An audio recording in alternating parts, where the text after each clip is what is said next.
All right, I'm recording. So, welcome to the podcast. It's been a while. It's been forever. It's been a number of months.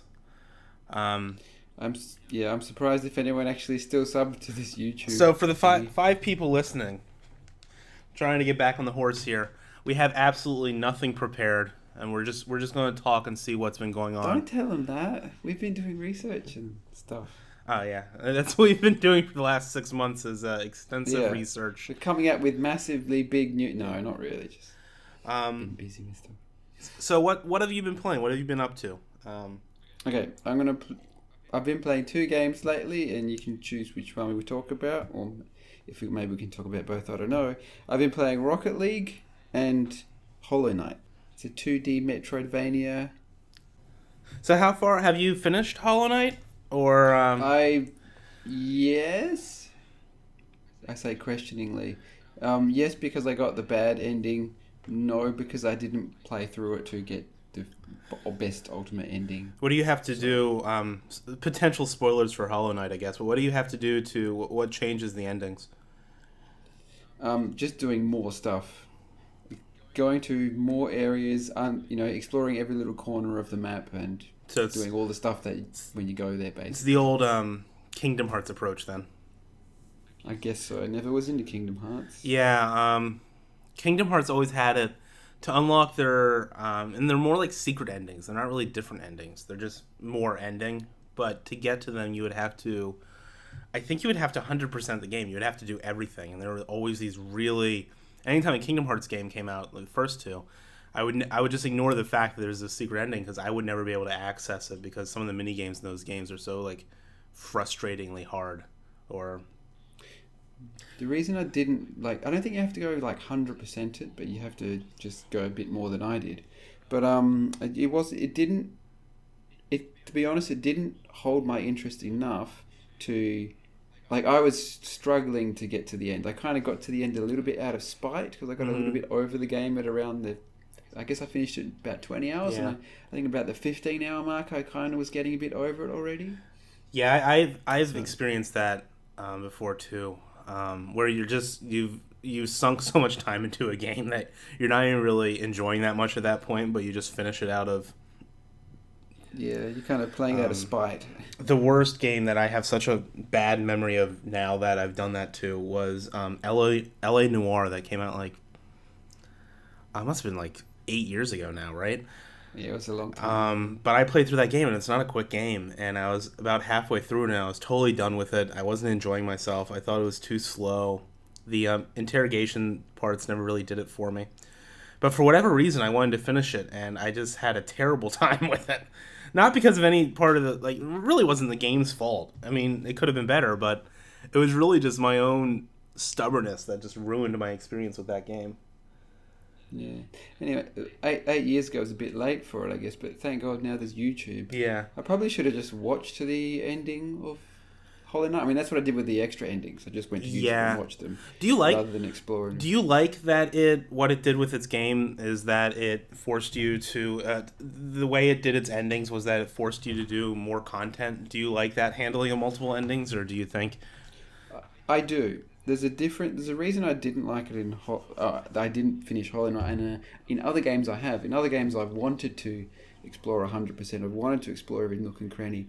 I didn't want to do that, go all the way to the secret, not secret, there's other, and the good endings in Hollow Knight because I wasn't enjoying the game as much for other reasons. Mm-hmm. So, but for example, Symphony of the Night, which is a similar kind of 2D Metroidvania game that I played a long time ago. Yeah. I was really into it, and unlike Hollow Knight, it doesn't have a little bit on the end of the game. It's got half the game which is hidden and secret. And when you found that, I just wanted to explore, and I wanted to do literally get the 200%, which is what the game can go to, I think. I wanted to go over and see everything because I was just having so much fun with the game. But with Hollow Knight, I wasn't, because I think it breaks some of the. It tries to chuck in a bit of Dark Souls and meth with the health system in a way that makes it not fun to try and push through into new areas. Yeah, I'm watching I have like gameplay videos playing on my monitor as we're talking, and it does almost kind of at times remind me even more of, even from an aesthetic sense, almost like a cartoon version of Bloodborne at times. Yeah, it doesn't. It's not. It's not that it borrows from Dark Souls. I think that it doesn't. Like I tell you about the biggest problem I have with the game is the health system, in that it's you know, in a Metroidvania, one of the challenges that really gets me excited and keeps me going is there's a kind of a tension where you're exploring a new area and you're fighting enemies and you're losing health to attrition, and then you're desperately looking for a safe room. Yeah. A save room. And when you get to the save room, you get this sensation of relief and, oh god, I found it, and now I can Oh yeah, from and, this new and save location I can Metroid spread out and Metroid start a does new that so exploring a new- wonderfully with the sound and the music that plays once you're in the safe room. Yeah, so that's part of the appeal for Metroidvanias for me. And even with Dark Souls, had the same thing. You know, you had to struggle to get from one bonfire to the next, before using up all your Estus. Mm-hmm. And if you died, well, then you got to send all the way back. Hollow Knight, it has that, I guess, but it has a way to refill your health Mm-hmm. in between. Basically, you get like mana from attacking enemies, and you can use that to restore your health. And maybe that would have worked. You know, maybe it sounds a lot like Doom, the new Doom's health system, where you have to fight enemies to get your health back, and that made it really rewarding in Doom. Yeah. Well, But, also like Bloodborne has that too, where there's like it kind of creates this really like scrappy feel to combat, where you're kind of just at a certain point, like frantically fighting the enemy so you can get some of your health back. Yeah. So in that kind of game, you kind of pushed forward into aggression rather than being defensive. But there's ways to fight and ways to get, like, you don't have to. Basically, one of the biggest problems is that the enemies are. There's a lot of enemies that are fun and challenging to fight, but then there's a lot of enemies which are just fodder. Mm-hmm. And you can farm the fodder enemies to get your health back. So instead of having a tough fight and using just going all out attack trying to get your health back, which is what you do in Doom or something like that. In Hollow Knight, you just farm the cheap enemies. Then all that tension of trying to find the new save room is gone. So it kind of encourages you to cheap your way through the game and just do things the path of least resistance, Mm-hmm. which involves just hitting the difficult enemies a bit, and even if you take a hit, it's okay, because then you can just farm weaker enemies and get your health back. And it kind of ruined the tension of the game. So I think it would have been a bit better if they had either gone Metroidvania and not let you regenerate your health, so you had to get next to the new system, or if they had made all the enemies more challenging and not had those fodder enemies in, and then I would have really liked it. Also, they could have probably done something where like the fodder enemies gave you less, or there was some sort of cap on it. Yeah, it needed to. The systems, everything seems to make sense on paper, but I think they needed to just tweak it a little bit to push it one way or the other. That would have made it work more. But the game, I do actually recommend you check out the game, though. It is a really fun game, and it took me 10 or 15 hours to get to that point where I realised that's what was happening.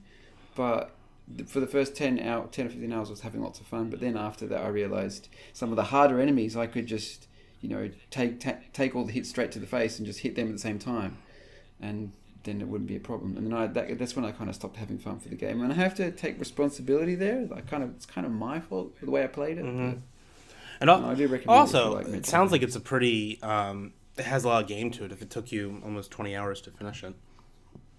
Yeah, there is a lot of game. There's a lot more game there that I didn't get to, I guess. I'm not sure exactly how much, but I did post a thing on Reddit saying about this health stuff and that I didn't like it because of that reason. And people told me kept playing. Then it sounds like the later areas that you haven't gone to yet are the ones that will do it for you.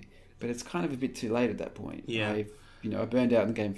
Was that true though, that the later areas were a bit more balanced in that regard? They seem to be a bit more challenging, a bit more difficult, and it's more, you really have to manage your resources, including health, and maybe there's less fodder enemies, but I don't know, I haven't gone to them yet, so. Okay.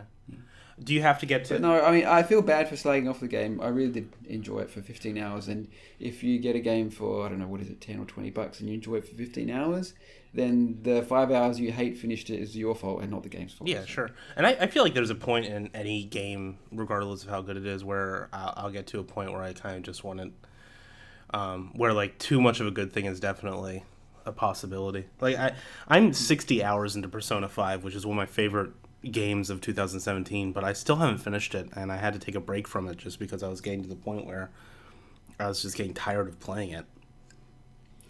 Do you want to talk about Persona then? Yeah, I can talk briefly about Persona. There is one topic, like a topic we kind of touched on there that I wanted to get more of your opinion on, which is the whole multiple endings thing, and how the different ways you can do multiple endings. And Persona is one of those game series too that has multiple endings. And so the way you do multiple endings in Hollow Knight is it's based on completion, right, and stuff like. Kingdom Hearts, and there's probably other games too where you get a different ending depending on if you did certain side quests or not. Like Bloodborne is another example where you can get different endings depending on if you collected the 3 umbilical cords. Now, is that, in your mind, is that a better way to approach those multiple endings than maybe something like The Witcher 3 or even Persona or Fallout, where it's kind of more of a choice-based and depending on the game, sometimes those choices are like really transparent. Like you're deciding what ending you're getting. So I guess my question is like, what do you think the best way is to handle multiple endings in games, and what decides which ending you get? Well, it depends on the type of game. For a Metroidvania, I like the more you explore, the more you do everything, the better your ending is, because it feels rewarding in that way. And the game is about exploration and going into every nook and cranny and doing all those kinds of stuff. It's not like, checklists. It's not like collect 100 thingamabobs or anything like that. There's this part of the map you haven't been to yet. I wonder what's there. You need something. There's a big door with some glowing sigil on it that you need to open. Doesn't that pique your curiosity? Oh, that's cool. So it's part of the game. Yeah, so it's like in Metroidvanias, I believe, games where exploration is part of the key theme, and the story is kind of light. I really like having endings where the more you play, the better your ending is. In a story-based game, especially one with a narrative like an RPG, I do prefer more choice-based stuff, and I don't like the idea that the more you do, the better your ending is. I think endings should be a choice. Mm-hmm. It's interesting. Well, there's also, I guess, what we're kind of touching on here is there's a difference between a secret ending and different endings, almost. Yeah. Like a game like Hollow Knight sounds like it has more of a secret ending than different endings. But then I think actually my favorite use of the multiple endings, I think, is The Witcher 3, just because of how almost how opaque the whole thing is. Like, you don't know when you're making those decisions that you're actually deciding the ending of the game. And something that really doesn't irritate me, but something that I always kind of think is a bad way to do it is games that pretty much let you choose in the final hour, and that choice pretty much dictates what ending you're getting.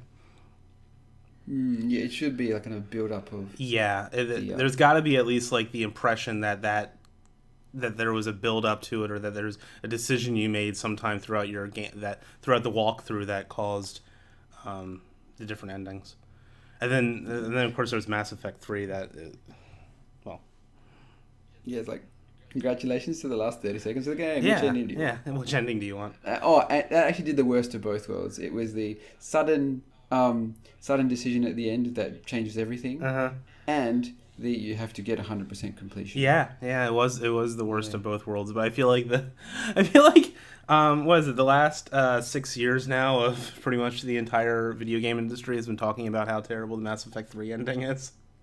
Yeah, there are some people that actually like it. Did you ever go back and play it when they essentially redid it and they added stuff? I think I only played it after they added stuff. I don't think I ever went back. I'm not sure. I played it about 6 months after it came out or something like that. So I only saw the extra. But yeah. I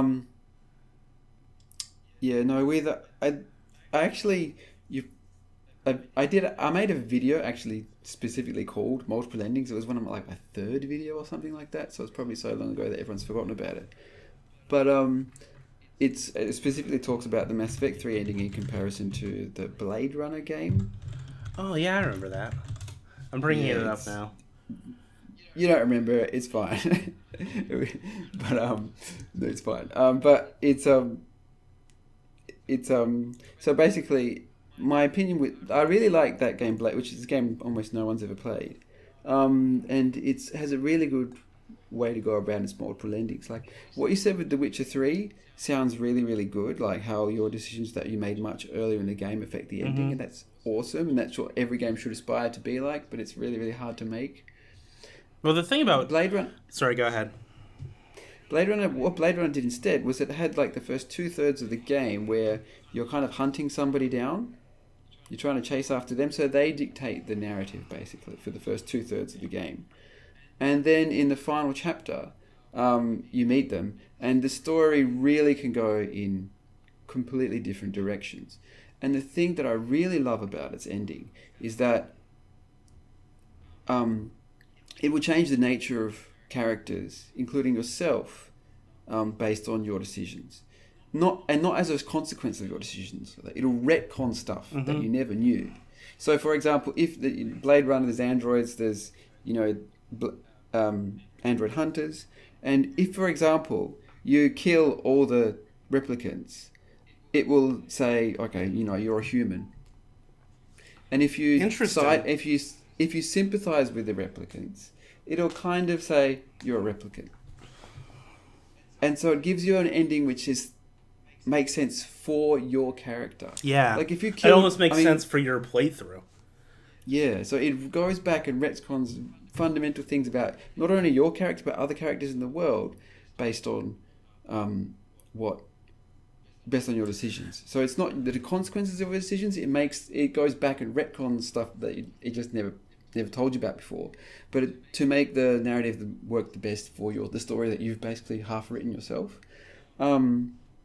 Also, I really love the fact that it has endings which are really, really different.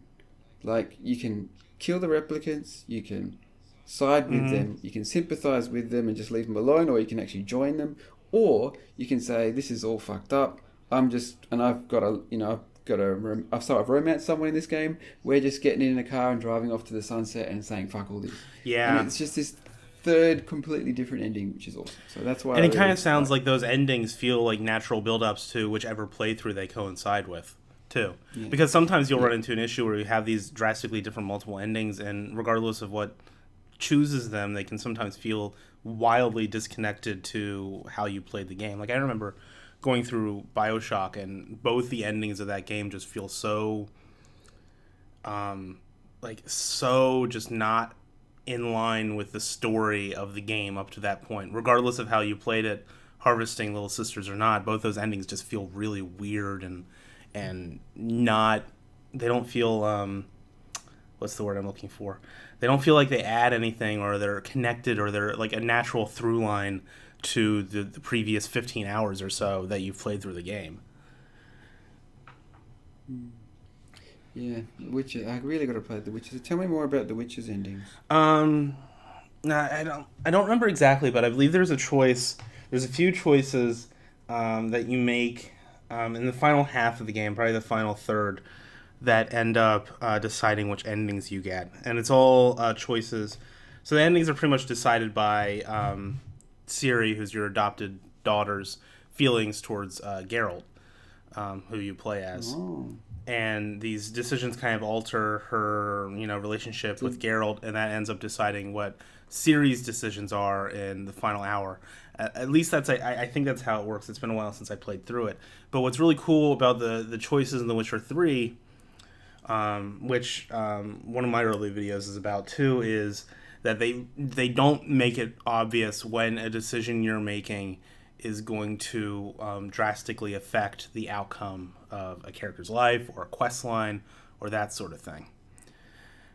It's kind of like the opposite of Telltale games, because I remember Telltale games back when your decisions mattered. Clementine will remember this. Yeah, back when they mattered at all. Like in the first Walking Dead, there are some characters that lived or died, but then regardless of who you picked, they both die later, and that sort of thing. But even, at least with The Walking Dead, and what Telltale does is they would tell you pretty much any time you made a decision that it mattered. So you can't tell which decisions actually mattered in retrospect, because the game goes out of its way to tell you that they all matter. The Witcher actually does, like, I think the opposite, where it pretty much makes you feel like some of your decisions don't matter. Nothing really changes from them, but then all of a sudden, a decision that you made and you've been lulled into this sense of apathy drastically affects the outcome of people's lives and that sort of thing. Everything everyone says about The Witcher sounds good, and I just can't get into it. It's just such a huge game, and it requires such a time commitment to really get into. But Persona 5 is a great game. Have you played any of the Persona games? Do you know the general gist? I've never played any of them, no. I know you shoot yourself in the head to summon monsters, apparently. That's just the third one. They dropped that. That was back before the game series was, like, it's not huge now, but I think back when 3 came out, it was just such a small niche title. It's been growing, though. Oh, yeah, Persona 5's comparatively huge. But Persona 3 was always the darkest one, too. So as someone who doesn't play JRPGs, really, sell me on Persona. Okay, so Persona's whole gimmick is that it's half a JRPG, so think almost like earlier turn-based Final Fantasies. The other half is a social sim where you go around and talk to your friends and raise your relationships with various different people at your high school. And that feeds back into the core mechanic of the JRPG portion of it, because there's this Pokemon aspect where you collect different personas to fight for you in battle. And those personas are stronger or weaker depending on your social links and your social statuses at the school. But what's really cool about it, and what's really neat about Persona 5 and 4 and 3 is there's a calendar. Like, the game only lasts a year, and you only have so many days in that year that you have to decide how to use those days. Do you use the day to kind of try to advance the main story and go into the dungeon and try to clear that? Or do you spend the day hanging out with a friend so you can raise their social link? Or do you spend the day reading or going to the gym or something and raising one of your social stats so you can do a better job of hanging out with people and that sort of thing?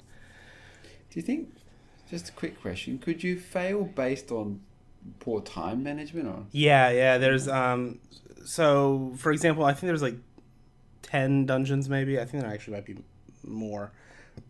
But each dungeon gives you a deadline to finish it by, and if you don't, then the game ends.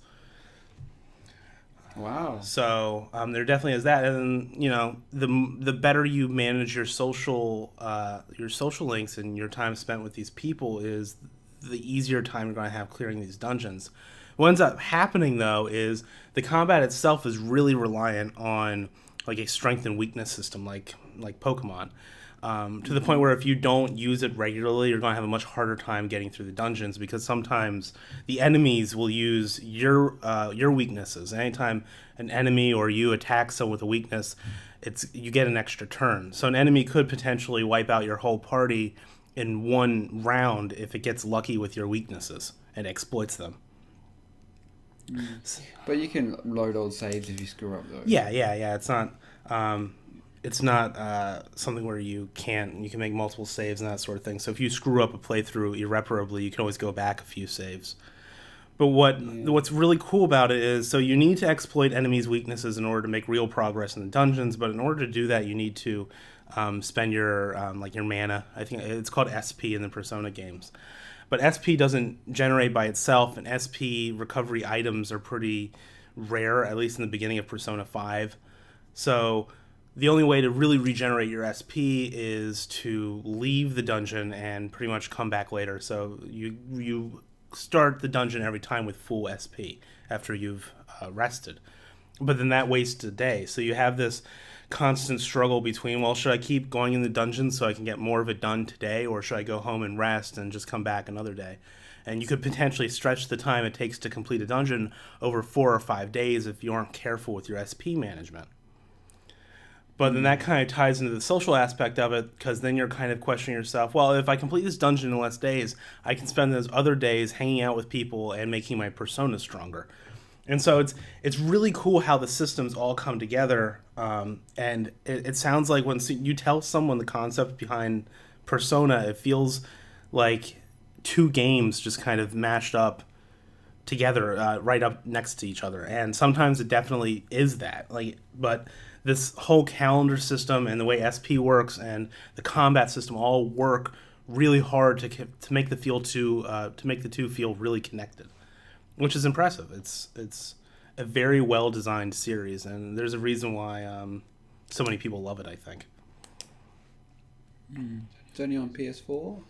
It's on PC. It's on PS4 and PS3, and I think they've already. I feel like I read that they've already gotten the PS3 emulator running it, which just the fact that there's a PS3 emulator is kind of awesome. Yeah, I'm I support that on Patreon because I really want to play Heavy Rain. Yeah, I don't have a PS3, and I don't want to buy another box just for Heavy Rain, but I really want to play Heavy Rain. So, that sounds really good about Persona. Like, so you haven't finished it yet? No, because they are when you go long back to it, games. You're going to be totally lost, though. No, I don't think so. Because you spend so much time with these characters and in the story that it kind of, a lot happens, but stretched over such a long period of time that you have time to let it sink in. Like, if you look at a game that's like 15 hours long and you stop playing, like I stopped playing Arkham Knight a while ago, thinking I'd come back to it and finish it, and I have no idea what's going on in that story because it's it's only a 12-hour game. I've never gone back to a game that I've put down and had a break for something else. It's not like something like an RPG or even a first-person shooter or something like that. Like I played Doom, the new Doom recently, but I got about halfway through it, but I put it down, never went back. I've definitely come back and finished games.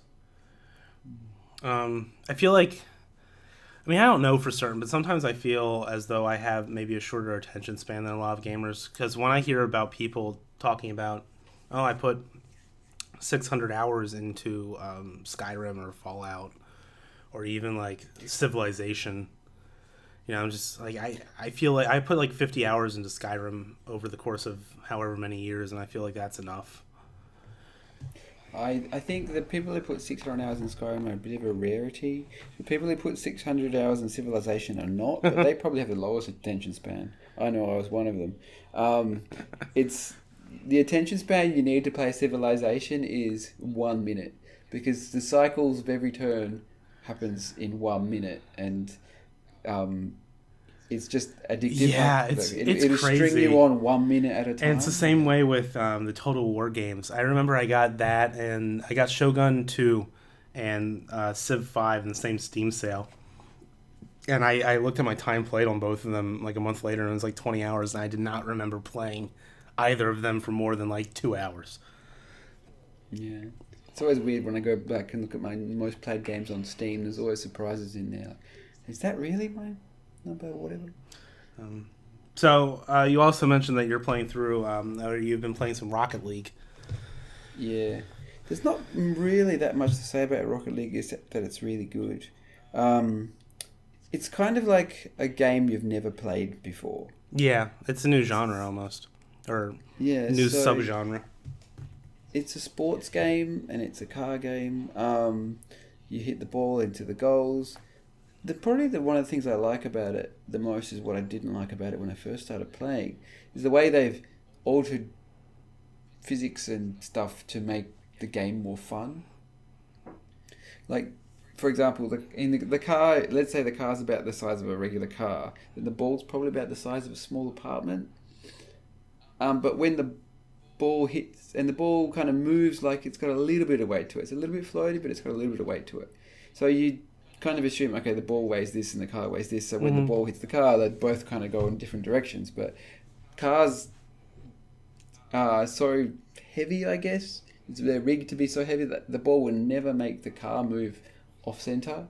So you will hit the ball in the direction you're going and the ball will get all your energy and stuff like that. And there's lots of little things they've done to make it work really well as a game that's not exactly intuitive at first. Mm-hmm.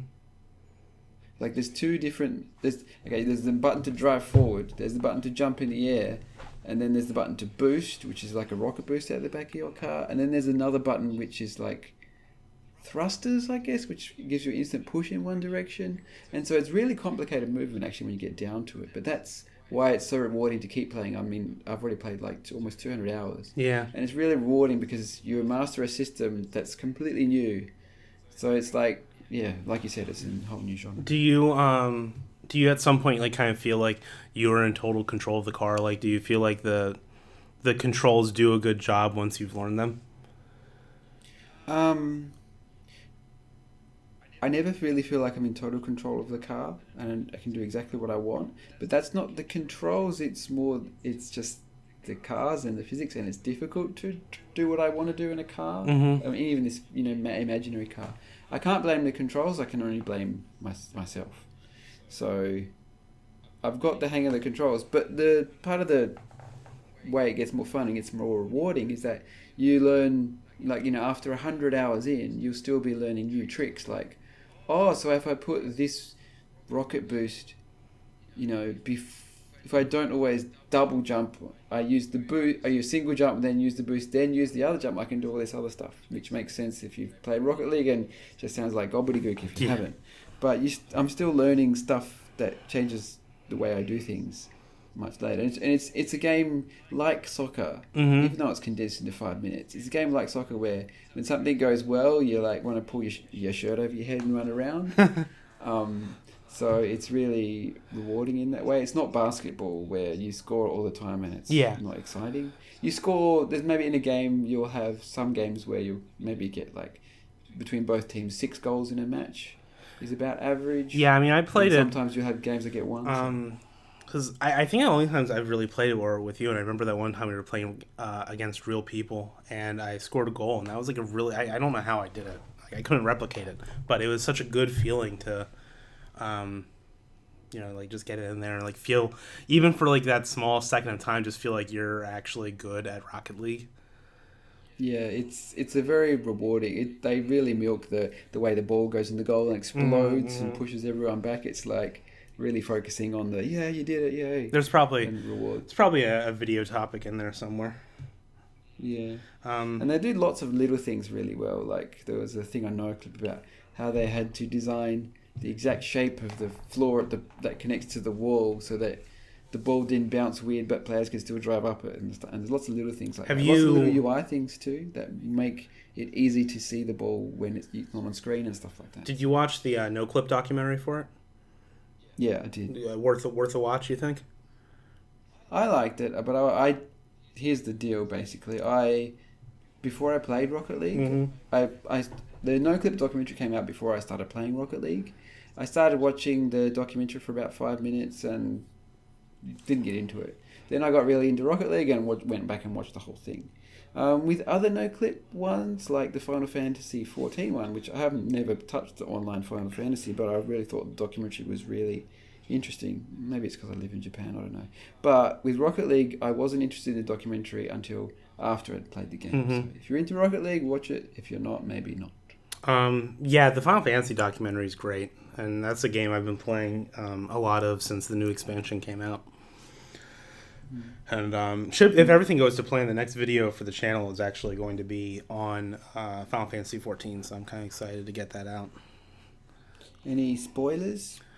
Yeah, sure. I mean, it's the video is going to be about there's this interesting challenge in MMOs to create immersive worlds because they can't just do whatever they want because they need to make sure this game functions for millions or however many people who are on it at the same time. And so you can't do stuff like in Majora's Mask where you have all of your NPCs have a schedule they have to adhere to, and you can't do, you don't have the visual fidelity or just the technical innovations that The Witcher 3 had to create like immersion. So like you're walking through that forest as Geralt in The Witcher 3 is one of like my favorite moments in gaming just because of how immersed you feel, because the sound and the visuals all come together to create this like really magical experience. But you can't do that in MMOs because the visual fidelity isn't there and you have people running around and that sort of thing. So you end up having this interesting dilemma where you have to create an immersive feeling pretty much just through the level design and the map layout and the geography and the architecture of the world. And so it's the video is kind of about, it's supposed to be about how Final Fantasy 14 does that and what it does better than maybe some other games. When you play it, or when you play any other MMOs? 'Cause I played Guild Wars for a little bit. Mm-hmm. Do you feel like the people, like, do you play with friends or with randos or? It depends on the game. With Final Fantasy 14, I've played on and off with a number of my friends. My wife played for a while around the time Heaven's Word came out.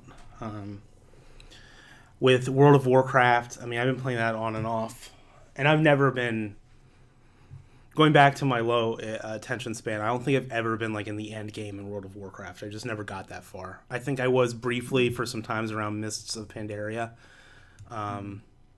but World of Warcraft I've been playing on and off since it came out, and you know I've always played that with different people. But I think it depends. I think if you get to the end game of stuff, which I've never really done, to be honest. Once you get to the end game of stuff, I think it becomes more and more of a requirement to have people to play with and people that you can strategize with. My question, because you were talking about the Final Fantasy 14 and immersion, is that whenever I play with real people, I don't see them as characters. Like, this is, my friend, the level 12 mage. I say, oh, that's my brother, Daniel, and this is my mate, Ben, and we're just playing this game, and just having chatting to people on Skype is enough to ruin any immersion that I can have with the game. Yeah, no, it's. So how does that fit into Final Fantasy 14? About the same as it does with any other MMO. I think the difference is, Final Fantasy 14. I think can be played. Is a better single player experience than most MMOs, aside from maybe like the Old Republic. Like a lot of the main story quests, I would say probably like close to 60 or 70% of them have to be done solo. And there's also just, like I said, the level design of it. When you're just walking from one place to the next and you're in this world, you kind of just, it feels right in a way that I don't think a lot of other MMOs have really nailed. Because a lot of other MMOs, you kind of feel like, you're going from like one part of the Magic Kingdom to the next. Like you're going, oh, here's the desert land. Over, like 1 mile to the east is the jungle land, and then if I go further east, I'll get to the nice woodland forest land. And it just all feels very designed and designed well and created for your enjoyment, like the concept of the the theme park MMO and that sort of thing. But it feels fabricated and artificial in a way that I think Final Fantasy 14 avoids largely. Does it have anything to do with the scale? Because I remember seeing something about the Elder Scrolls Online where they said, oh, you look in screenshots without any people in them, and it looks like, oh, this is Tamriel, this is the place.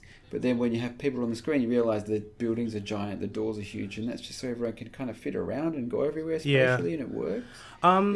Does Final Fantasy do something different with that? I think it definitely does have something to do with the scale. It's weird because at the end of the day, Final Fantasy 14 is by far probably the most linear and straightforward MMO I've played. Like World of Warcraft has these massive zones where you can pretty much go anywhere. See anything. And Guild Wars 2 is kind of the same way, where you can potentially scale the highest cliff and look over the entire landscape and that sort of thing. But with Final Fantasy 14, you're usually limited to a very specific area. Like you can't just climb anything and see the whole world. And I think that ends up having like a huge... it allows the designers to really focus on what you can see and almost kind of lets them curate, your experience and that sort of thing. So I think scale definitely has something to do with it. But it's just, it's weird to think that the game that's more linear and more limited and smaller in scope is the one that, at least to me, feels more realistic. Maybe it enables them to, really focus and get the things that it does do right. Whereas if it's more open, there's more things they have to do. They do them less well. I don't know. I actually think Final Fantasy XIV's world and its world design is probably one of its best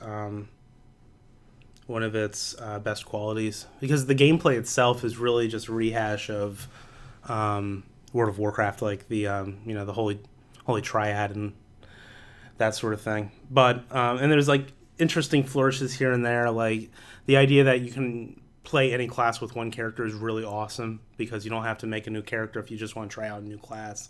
You can just switch over. And there's a lot of small stuff like that that's really neat. But at its core, it's actually just the actual gameplay of it. And once you're in a dungeon or in a raid, it plays the same way that MMOs have played since World of Warcraft came out. And I think the thing that really drew me into it more so than other MMOs is just how it handles its world and how it kind of treats it. It treats it as a world. Like, you go from one village to the next, and it feels like these villages are there for reasons. Like, you can see the resources that those villages are responsible for. Like, this one's a mine. This one over here is, it's a chocobo ranch and that sort of thing. Whereas it's not just, this is the desert village. Yeah. Why do you have a village in the desert? Because? And like in World of Warcraft, you'll roam from one village to the next, and if you ask yourself, well, hey, why is this village here? Well, it's there because they needed a fast travel point in this zone, and so now there's a village there. And yeah. It's a world built for its players rather than its citizens. Exactly. Probably going to steal that from you if that's okay. Copy paste. Yeah, that's how I do all my videos. What's Aaron Signer doing? Oh, that sounds good. Yeah. Mr. BT Tongue. Oh, cool. Yeah. So that's what I'm working on. How about you? Oh, I've got a NetHack video that I've written, recorded, and I'm getting an animator to do some of it because NetHack doesn't have any graphics, and it's basically about how NetHack has so many pieces and they're all allowed to interact with each other in ways that most games don't have. So, for example, in because I always go back to the punching bag of Skyrim, I'm comparing it to Skyrim again. I always do this. I do it too much. One of these days... Well, it's Skyrim's fault, and it's not really that... Like, I played the game for 50 freaking hours. It's a good game. I really love it. One of these days I have to make an apology though. I really love Skyrim, but it's just... Yeah, that would be a great video, an apology letter to Skyrim. I love Skyrim, but it's such an easy target to use as a bad example because it tries to do so many different things. Yeah. And it kind of does them all, but not really and well. It's not so just... It's easy to pick on this little one thing that it does. It's not just us. Everyone... Skyrim is the punching bag of the video essayist community on YouTube. Yeah. Like, just to be clear. It's good for two reasons. One, everyone's played it. Yeah. Two, it does everything a little bit shit. And there's the third reason is I feel like most of the people who play it, regardless of how much time they've spent in it, they know about the things that it doesn't do well. Yeah. So it's a really easy example. But that's why I like it though, is because it does many different things and it lets you do whatever one of them you want the most. Mm-hmm. And that's kind of why I like Skyrim. Like, it's got 3 combat systems, and sure, 2 of them suck. But what's the good one? I think the good one's stealth. Oh, yeah, maybe. I've barely played a stealth character. Kind of overpowered. The worst one's like I have a sword and I hit people. Oh yeah, definitely. I am literally spamming. My main playthrough was a magic user. I found that. Yeah. I found that. I think you should stealth until you get discovered, and then don't load your save. Once you get discovered, switch to magic. That's the fun way to play it. It's like kind of a shitty stealth game, but then once you get discovered, it's kind of like a shitty first-person shooter. So I don't know. It's better than the shitty brawler anyway. But yeah, I like Skyrim because you can play it the way you want to. Like, if you don't like this kind of quest line, don't do it. Do something else. If you don't like this part of the combat, do it another way. And that's why you can make it your own. That's why I really like it. What were we even talking about? I forgot now. NetHack. Oh, yeah. It was my fault. I took you off track with Skyrim. No, it's good. So I like sidetracks. They're interesting. More interesting than my videos anyway. There it is. Yeah. I'm doing a video about NetHack and the way that everything interacts in ways that other games don't. Like in Skyrim, you look at a door, it says push A to open door. You look at an apple, it says press A to eat apple. And you look at, a person, it's press A to talk, right? In NetHack, it's terrible, really user unfriendly, but every button on the keyboard is a different action.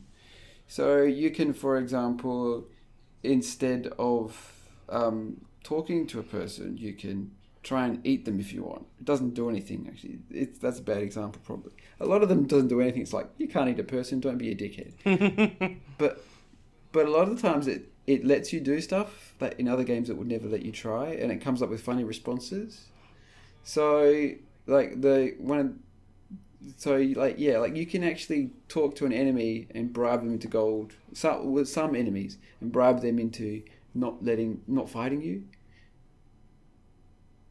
And you can do other weird stuff, like you can throw all your money away on the ground. Yeah. Which sounds dumb, but there's actually a reason to do that.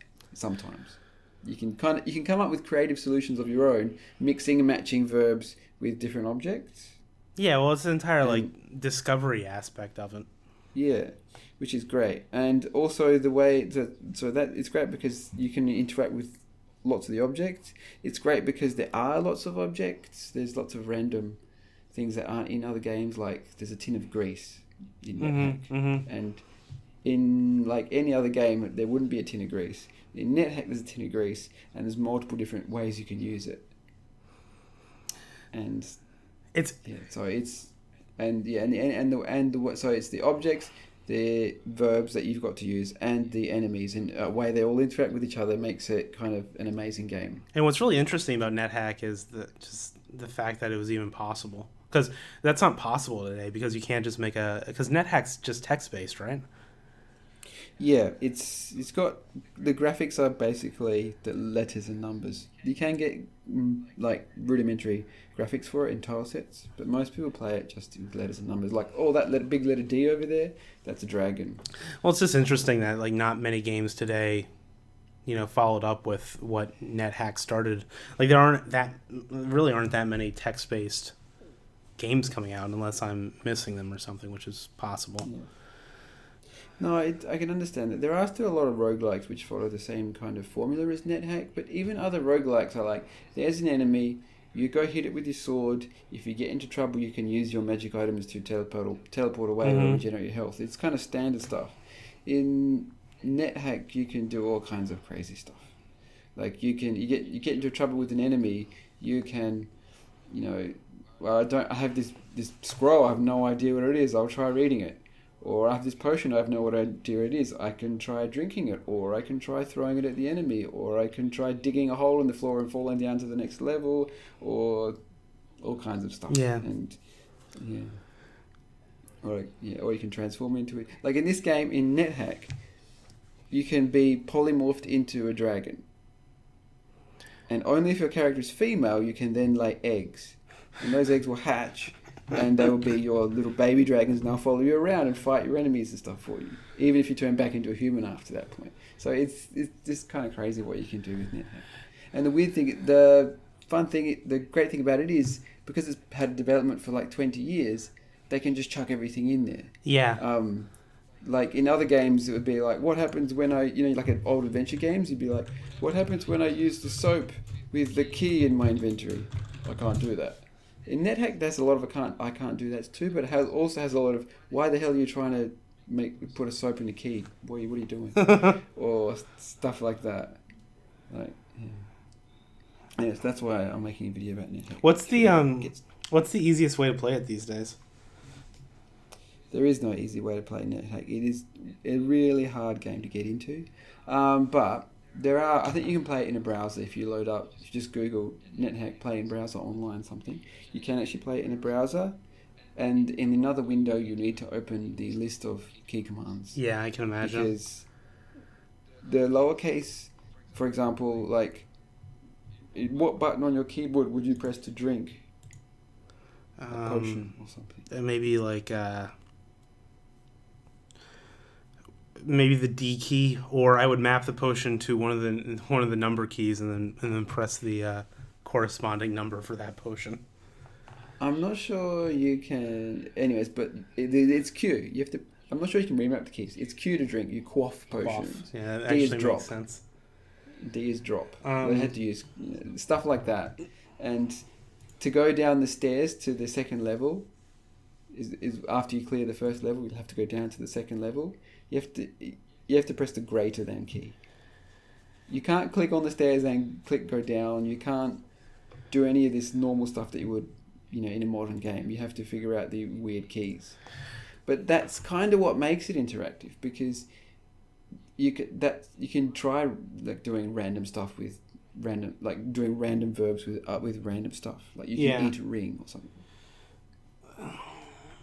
It's just such an, I was gonna say it's just such an awesome thing that like games like that existed. But one of the things I really love about some of the stuff you do in your channel is that you cover games like that. Or did. I like to be I'm an optimist. I like to think of it as a glass half full. What I like about your channel is that you do make videos about games that no one else is really talking about or has talked about recently. I guess so. I don't know. Like I've been going further and further into the past with my videos. Yeah, but no one else is doing that. Everyone else is making Nier Automata videos and videos about Breath of the Wild. It's half I like older stuff and half I haven't had the time to play newer stuff so much. So I go back further into my past. And what did I... So when I first started, it was like the games I was playing then, when I was... And recently.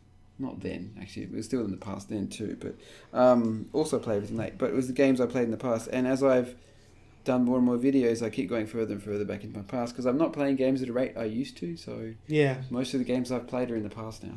So. But I think that makes the channel really unique. I think that's a good thing. Because, like... every single channel, I think, made either a Nier Automata video, a Breath of the Wild video, or a Persona 5 video. The other thing is I don't like to compete with people.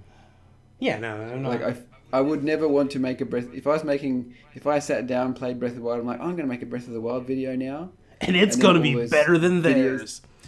Yeah, but... It's not... It's not even that. Like, I can... pretty much think, okay, my video might be, a lot worse than theirs, but it might have different stuff to say. Yeah, see, that's the thing with me, too, is the challenge with making those videos for really popular, the games that everyone likes to talk about and overanalyze, is I'm always worried that I'm just saying stuff that someone else already said. And I don't want to just be I don't want to just make another video about Breath of the Wild and how it, how great its level design, or its world design and its mechanics are. Because everyone's already done that. It's been covered. To get the new stuff, it's kind of becoming like journalism. You have to come out with stuff. Yeah. But the thing is, like, I really need to take the time and go back and play older stuff, because I don't naturally. I usually just play, the new stuff as it comes out. Like, I've really wanted to, for quite some time, do a video on Knights of the Old Republic 2, which isn't nearly as old as NetHack, but... is still, a game that came out of the probably the early to mid 2000s.